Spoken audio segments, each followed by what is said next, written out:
my name's Gaynor and I'm from Fitfish, and I'm going to be talking about 3 easy things that I wish I'd have known. So some of you know a little bit about my story, but basically I spent about 15 years in the dieting cycle and feeling uncomfortable and unhappy and thinking about food a lot, binge eating, dieting, all the things. And I just wish there were some things I knew back then. I was always trying to find or follow the latest diet that would work.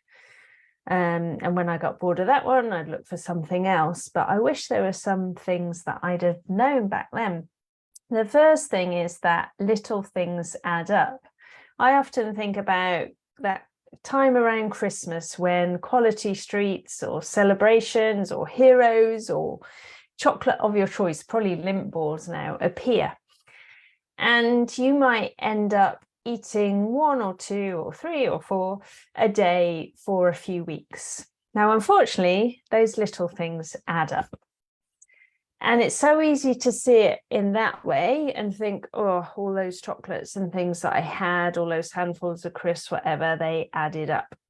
And perhaps that's why in January, February time, you're feeling a little bit like you do because of all those small things that added up. But that also happens in the positive too. So it's not just about all the things that you did that you shouldn't have done, or all the things you didn't do that you should have done, but actually all those positive things that you can do, like drinking a glass of water, adding extra steps in, adding an extra handful of veg with your dinner, having some beans in your soup, adding some lentils to spaghetti bolognese. Encourage yourself, be encouraged, because all of those small things really add up, and they don't actually take that much effort, do they? So what small things can you be doing that really add up? Okay, so use that in a positive too. Little things add up. I wish I'd have known that rather than focusing too much on all those little things that I did wrong. And the other thing is that it's not all about motivation and willpower. I really relied on that quite heavily. Sometimes I was in the zone, other times I wasn't. And I couldn't really put my finger on the difference, other than perhaps I'd be in the zone if I lost 4 pounds, but I wouldn't be if I put on a pound. So my motivation, my willpower waned, and I know that's completely true for everyone. We can't stay at that sustained level of motivation and willpower, but there's so much that goes before that that you can do with very little motivation or willpower. And I wish I'd known that, and I wish that I'd worked on those things when my motivation and my willpower was low. You can change how your body works and how your body responds to cravings.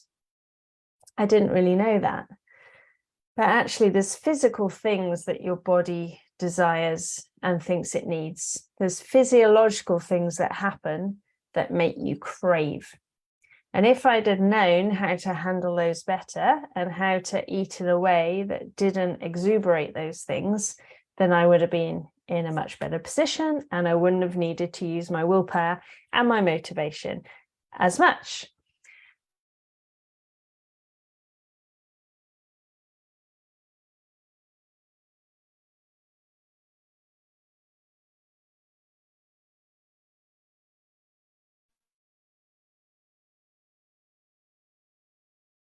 I also, you grab a handful of crisps, you eat them, and then afterwards you think, what flavor were they? Didn't even really like them.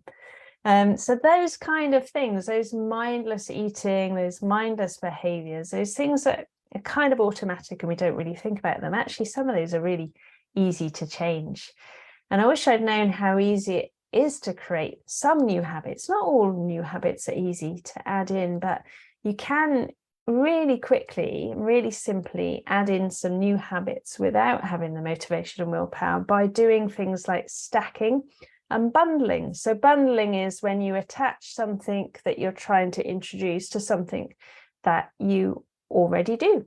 So it might be that while you unload the dishwasher in the morning, put everything away, you listen to a 5-minute podcast.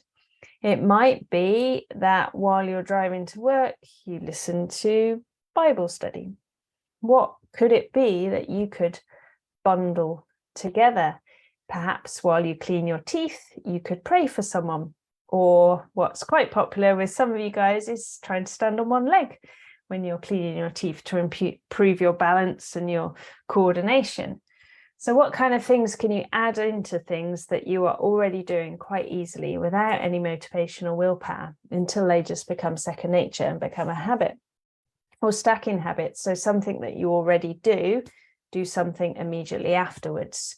So you take your child to school in the morning, you pray for them on the way back. You go to the supermarket, on the way, you pray about your food choices. What things could you do one after the other? So you already do one thing, what could you put either before it or after it? And that's another easy way to create a habit.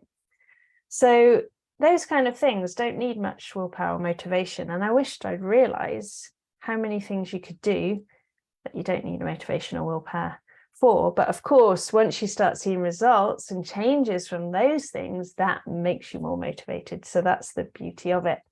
And the third thing is, I wish I'd realized there's loads of people on the same journey. I really felt, particularly when I was at school and when I was a teenager, that it was just my lot in life. It was just something for me to struggle with. I tried to lose weight, didn't seem to be very successful. Everyone else seemed to be a normal kind of size. I wasn't. It was just something I had to live with.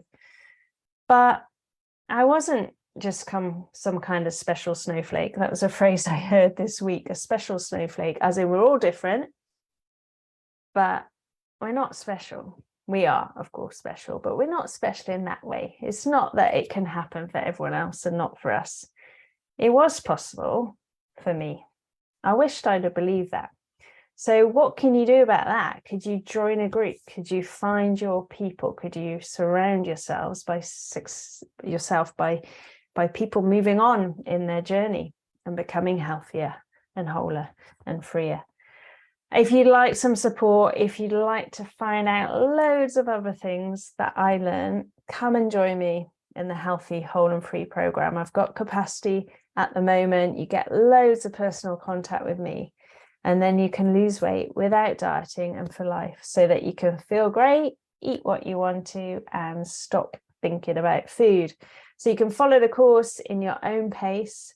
But you get access to 8 live sessions a month with me, and they're recorded if you can't come on live, and also all of the exercise classes, recipes, podcasts, reflections and resource packs. There's loads of stuff there to support you for 6 months on this journey, so that little by little, step by step, this just becomes the way that you are. It's not a diet, it's not a plan, it's just small transformational tweaks that get you to where you want to be, so that it's your journey and it's completely you. Anyway, I'd love to see you on the Healthy, Whole and Free course. I'll put the link below and hope to see you there. Okay, take care. Bye-bye.